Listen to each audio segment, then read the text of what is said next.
Welcome back to Black Clover Anime Review, episode number 39. This one I'm reviewing the 89th episode of the anime, Black Bull's Hideout.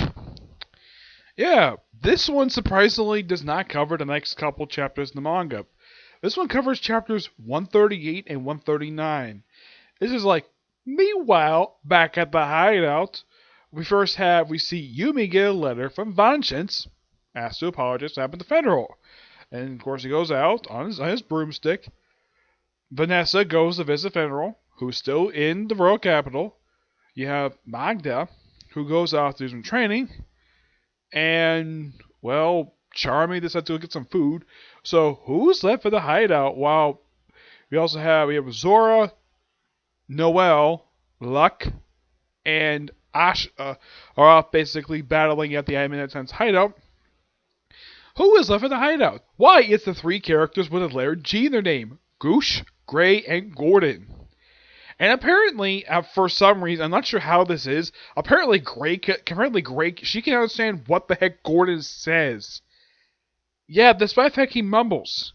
And we see Goosh making a 1A figure of his adorable sister Marie. Yep, he does deeply care about his sister. Yep. But at least he's not, giving a nosebleed every time he sees his adorable little sister. And apparently there was a flashback in here. It's apparently couple people were, I think it was both, I know that Gray was mentioning this, and Vanessa, and I think Yumi was mentioning it too. Apparently there's some ghost wandering about. We don't know who it is. Well, there's something appears in the end. We'll talk about it soon. So basically, Goosh decides to go to the bathroom. And he asks Gordon, where's the bathroom today? Because apparently the bathroom changes, randomly for some reason. And he says, it's on the second floor. Says, well, I should ask sooner. And then, Gray's hurry back. He's fine. And then all of a sudden a zombie shows up at the window. Yes, a freaking zombie. And they finally identify him as freaking zombies. And it's, the last of these things we're seeing was back in the Royal Capital arc, and finally we get a chance to see, apparently the Necromancer is back. Veteros was one of the members. Last time he was seen was in the Admin at Sun arc. And we have Sally, the crazy scientist lady who's got finished for Asha. And he's mentioned in this episode. So yeah, they sent all their zombies to attack the Black Bull's hideout. And we finally get a chance to see Gordon's magic in this series. Now, Gray's magic is transformation, though we get a chance a little bit later. Apparently, Gordon's magic is poison. Interesting. Yes, and he points out, though, that since they're zombies, he can go full force on these people. Okay, fine. And apparently, Sally just also injects one of the zombies with his magical item that she just pulled out of her coat. That apparently covers her hands for some reason. Yeah, she also brings out her, magic gel, which apparently nullifies magic. Now, Goosh's magic and Gray's magic no one's been seen prior to this. Gordon's magic had never seen prior to this. At all. Also, apparently, Sally, now, Goosh does know who the Necromancer is because he heard about via reports. He knows who Sally is because he's actually fought her before. Vedos because he saw him back in the Eminent Center. And apparently, Lasat knows Goosh. Somehow. At this point, never explained.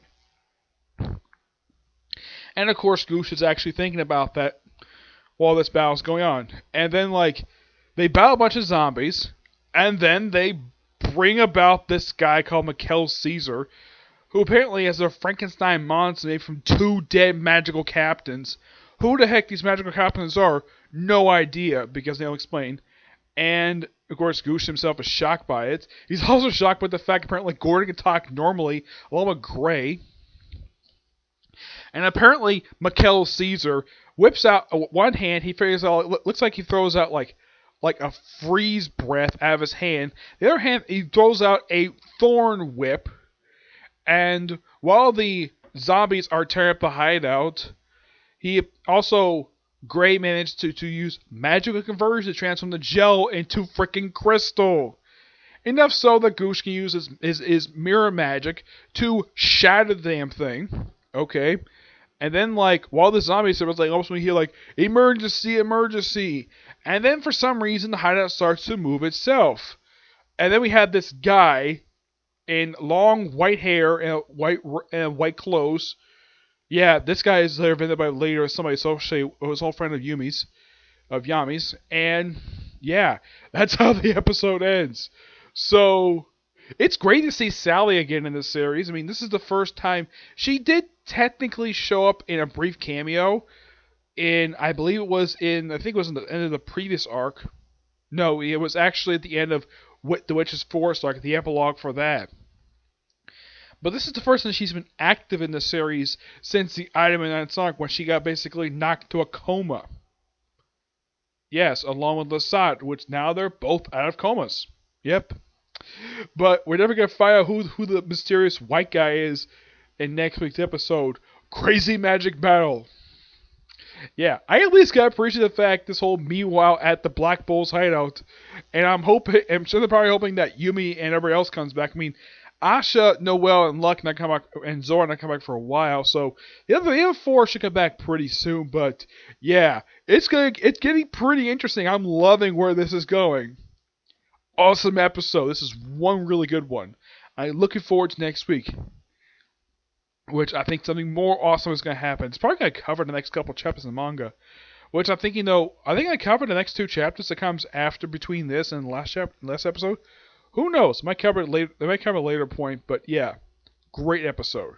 Okay, so that's it for this particular review. I have one more review coming today, and that's a review of the newest episode dubbed for Fairy Tail. Yep, but do you see next? Oh, in case you're wondering, there is no new chapter in the manga release this week. I actually checked it. There's none. Because apparently the writer is having health problems. I'm like, does that sound familiar? There's actually two other writers I can think of who allegedly have. One, I think is definitely confirmed she does have health problems. The writer of The Gray Man, even though there's a chapter to come out next month, and the writer of Hunter x Hunter. Yeah, this is a rumor I heard that apparently, even though he's basically once again his health has got to with him again, and apparently he's also seen playing Dragon Quest. So is he preferring playing Dragon Quest and writing his own damn manga? Who knows? But that part is not been confirmed to be true or not. Yeah, I don't go to Reddit at all when it comes to rumors, whatever. I generally get basically any general info about things related to anime, manga, or in the case of any other stuff. I go to thecomicbook.com, and they are pretty accurate with their news. They don't particularly do lies. If there's a spoiler that they're going to say, like, if there's, let's say, if they're gonna do a spoiler review of something like a new episode of an anime or a movie, they at least put spoiler in a damn actual article. Unlike a lot of the other people, they don't bother to do it at all. But at least at comic.com actually bothers to do it. And they generally don't report on Black Clover very much. Yeah, and also there's a rumor I've got to mention for it in the video. There is a rumor going around that by October the Black Clover anime will end. That has not been confirmed by Studio Parrot at all. From what I heard, it's a rumor, but it's not proven to be true yet. Yes, I don't think it's true. I don't think Studio Parrot has plans anytime in the near future to end Black Clover, especially since it's probably getting good ratings in Japan, even though the anime is not well respected, get that much love over here. Yeah, but I'm sure that there is a good amount of fans for it. I'm sure it's got a fan base. I mean, I love the series. I really do. After catching the manga, I watched the anime like, wow, this is so damn good. Like, after you get past the first couple episodes, it gets really, really good. And I thoroughly enjoy the anime. I even love the dub for the series. So I haven't watched the dub for quite a while. Yeah, the last dub episode I watched was actually episode 68. So yeah, it's been like 30 episodes. And the reason why I haven't caught up with the dub yet is because I'm watching Case Closed. Which, by the way, as of right now, I am exactly, like, over the whole series, I have like 118 episodes left. No, it's actually not 118 episodes. It's 100 and... I think it's... Yeah, it's 118 chapters left to go, 118 episodes left to go for the whole entire series, with only about 2 seasons left. So yeah, that's definitely it this review. So until you see my next review, which will be reviewed newest episode of Fairy Tail. Bye.